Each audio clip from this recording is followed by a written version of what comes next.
Dans la nuit du 6 au 7 novembre, des voitures arborant un drapeau blanc se présentent face aux lignes françaises, des trompettes sonnant le cessez-le-feu. Après un long périple, ces parlementaires allemands vont arriver dans la clairière de Rotonde. Alors, si je peux me permettre de lire la façon dont Erzberger lui-même a raconté cette arrivée à Rotonde. À partir des lignes allemandes, les autos avancèrent très lentement. Le feu avait cessé des deux côtés depuis quelques heures.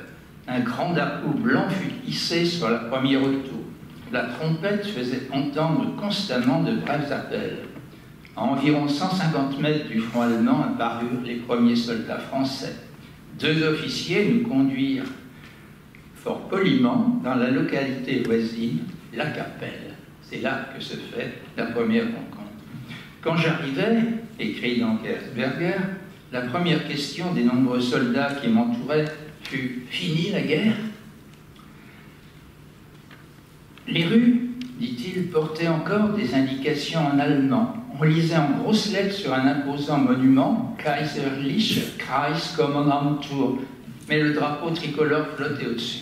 La petite ville avait été pavoisée, les Français n'y étaient entrés que dans l'après-midi. On mit à notre disposition des autos françaises, avec dans chacune d'elles un officier français. Notre voyage se poursuivit à lente allure. L'officier qui m'accompagnait, un prince de Bourbon, ne put me dire où nous allions, mais il m'informa que nous avions encore 50 km à faire.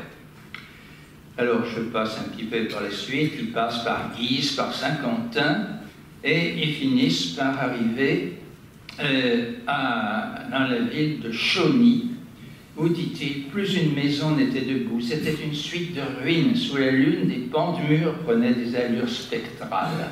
Pas un être vivant à la ronde. À 4 heures du matin, nous arrivâmes à la gare de Ternier, bâtiment complètement détruit. Enjambant des ruines, nous parvînmes au train spécial. On évita de nous dire où nous allions, et on nous donna l'ordre de laisser les fenêtres fermées pendant le voyage. Le train arriva à 7 heures du matin. Dans une forêt, je remarquai que sur une voie distante d'environ 100 mètres, un train analogue au nôtre stationnait.